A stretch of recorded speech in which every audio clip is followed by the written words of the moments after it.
Baik, Assalamualaikum warahmatullahi wabarakatuh. Perkenalkan, nama saya Priyuda Kusuma. Saya mahasiswa dari UIN Suster Riau dari Fakultas Sains dan Teknologi di jurusan Teknik Informatika. Nah, kali ini saya akan membahas mengenai quicksort dalam mata kuliah Strategi Algoritma. Quicksort ini merupakan algoritma pengurutan yang sangat cepat dengan tipe penyelesaiannya yaitu divide and conquer, sehingga cocok untuk mengurutkan dari data jumlah yang besar. Dalam algoritma quicksort ini, pemilihan pivot itu menentukan apakah algoritma quicksort ini memberikan performa terbaik atau terburuk. Nah, berikut beberapa cara pemilihan pivot. Nah, pilihan pertama itu pivot dipilih secara elemen pertama, terakhir, maupun tengah. Cara ini cocok jika elemen tersusun secara acak, namun tidak cocok jika elemen ini sudah terurut. Misalnya jika elemen semula menurun, maka semua elemen akan terkumpul di tabel kanan. Selanjutnya itu pivot dalam median, elemen median. Nah, cara ini paling bagus karena hasilnya ini dibagi menjadi dua array atau di dua tabel. Selanjutnya ini flowchart dari quicksort. Nah, dimulai dengan start, kemudian kita menginputkan data. Setelah kita inputkan data, baru diproses dari tukar data. Nah, setelah diproses tukar data, maka dalam quicksort ini akan dipilih, yaitu non-rekursive atau rekursive. Nah, jika non-rekursive maka dia ditumpuk lalu bangkit ke bilangan acak. Jika dia rekursive maka langsung ke bangkit bilangan acak.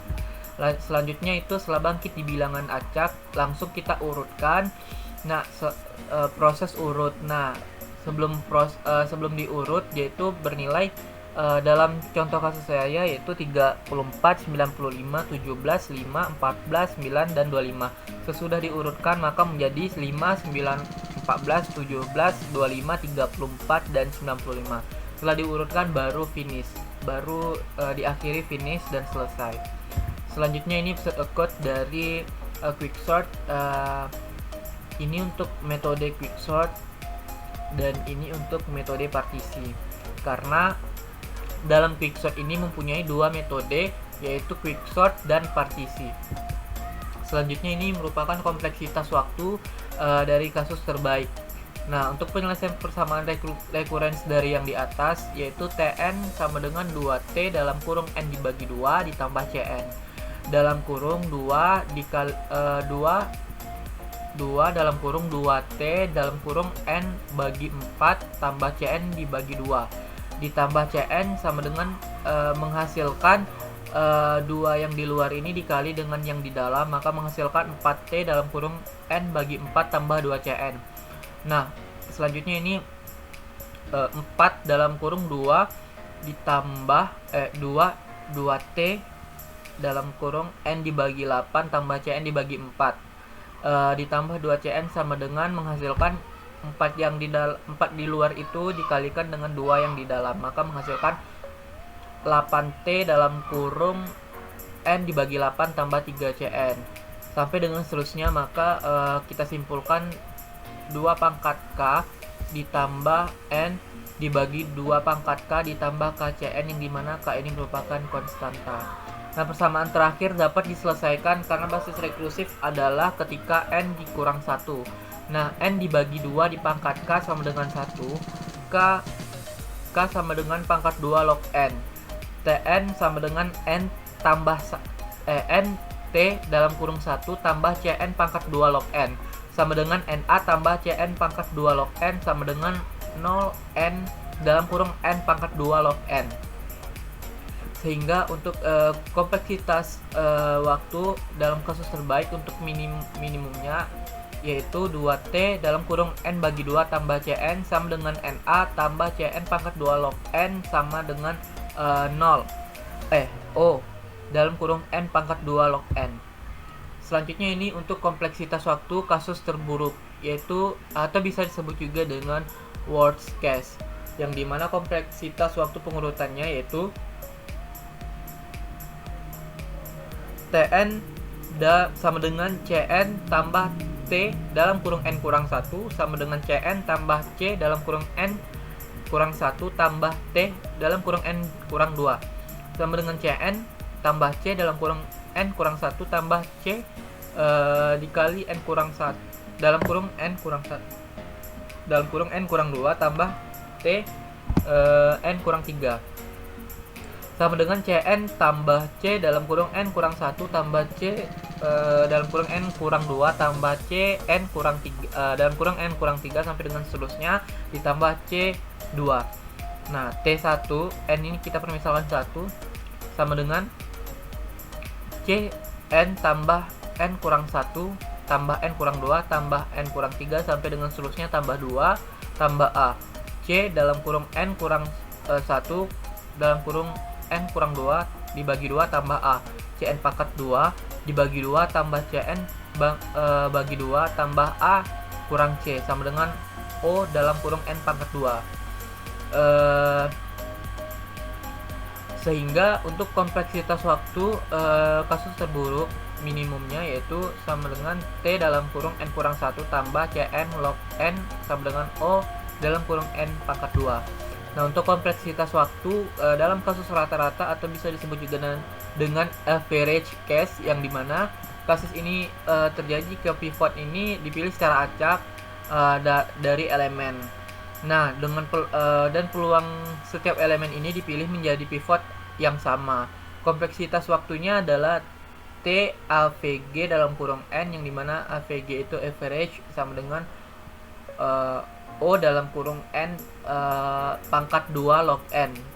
Nah, ini merupakan pembuktiannya, ini lebih rumit. Selanjutnya ini merupakan contoh kasus dari quicksort.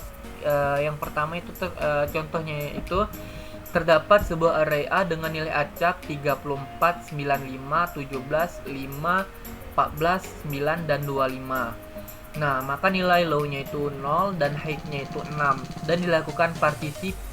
Pada metode partisi ini nilai pivot adalah 25 dan I berada pada indeks ke 0 yaitu 34. Nah, untuk yang pertama itu nilai array 0 sama dengan 34.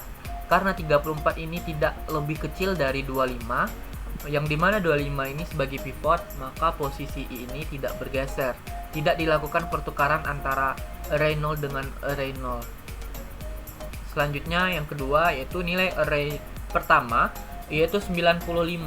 Karena 95 ini tidak lebih kecil dari 25, yang dimana 25 ini sebagai pivot, maka posisi I ini tidak bergeser dan tidak dilakukan pertukaran antara array 0 dengan array 1. Lanjut yang ketiga, nilai array kedua yaitu 17. Karena 17 ini kurang dari 25, yang dimana 25 ini sebagai pivot, maka posisi I ini bergeser pada indeks ke 1 dan dilakukan pertukaran antara array 0 dengan array kedua.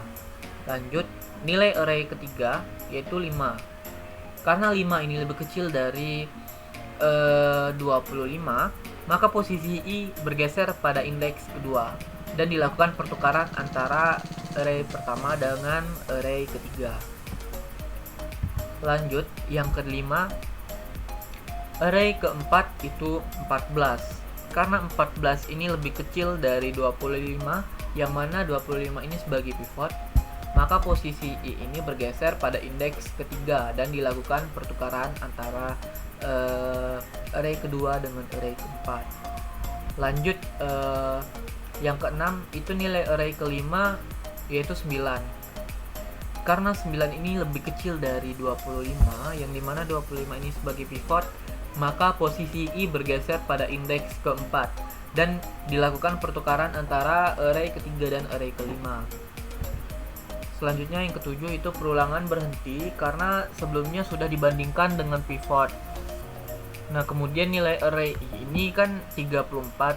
Nah, ini ditukar dengan nilai height-nya, yang mana nilai height-nya itu 25, namun ditukar dengan tetapi posisi I ini tetap. Nah, selanjutnya menggunakan metode quicksort dengan nilai P-nya itu sama dengan nilai kembalian partition, sehingga nilai P ini adalah 4. Kemudian array ini dibagi menjadi dua bagian dan menggunakan metode quicksort dan partition lagi.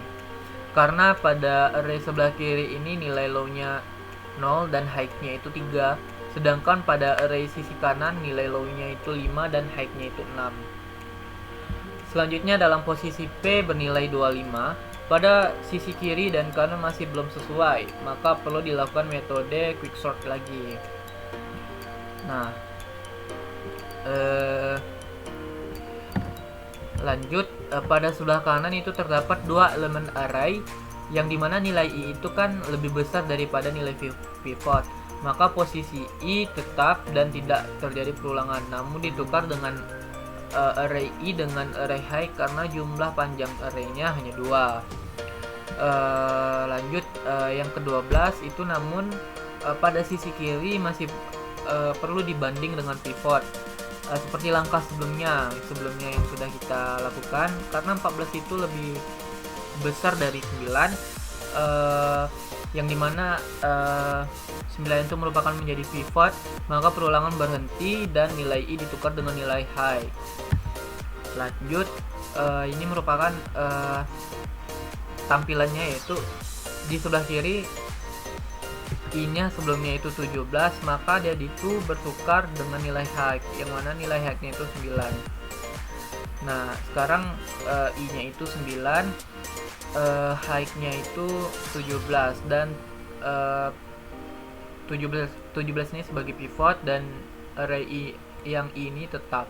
Kemudian array di posisi kiri dibagi menjadi dua bagian lagi. Nah, itu menghasilkan 5, 9, 14, 17, 25, 34, dan 95. Lanjut ke implementasi quicksort. Untuk implementasi quicksort di sini menggunakan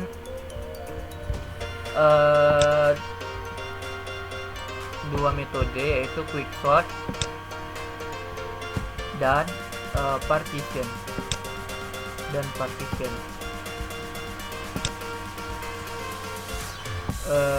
Untuk nilai contoh kasus saya ini sebelumnya yaitu ini 34, 95, 17, 5, 14, 9, dan 25. Di sini saya menggunakan tipe integer. Nah, kita print array yang A, yaitu 34, 95, 17, 5, 14, 95, dan 25. Coba kita jalankan programnya.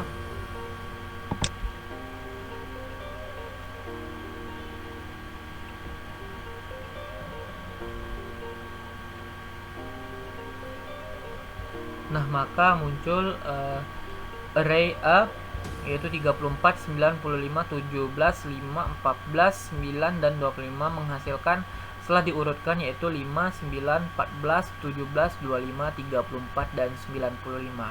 Sama ya dengan